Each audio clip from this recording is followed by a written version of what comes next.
দেখছেন এই যে কষ বের হচ্ছে, এই কষ কিন্তু চর্মরোগের জন্য অত্যন্ত উপকারী। একটিবার খেয়াল করে দেখুন যে এই রুটি ফল আমাদের শর্করার চাহিদা পূরণ করবে। আবার এই রুটি ফল দিয়েই আপনারা ক্যান্ডি, চিপস, এমনকি মিষ্টি পর্যন্ত তৈরি করতে পারেন এই রুটি ফল দিয়ে। দর্শক, কেমন লাগলো আজকের ভিডিওটি? দর্শক, ভিডিওটি শেষ পর্যন্ত দেখা আপনাকে ধন্যবাদ।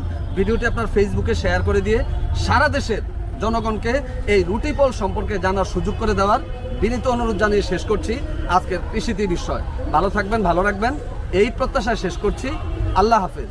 দর্শক, যারা আমার চ্যানেলটি আজকেই প্রথম দেখছেন তারা পরবর্তী ভিডিওটি দেখতে চ্যানেলটি এভাবে সাবস্ক্রাইব করে পাশে থাকা বেল আইকনটিতে অল ক্লিক করে আমার সঙ্গেই থাকুন।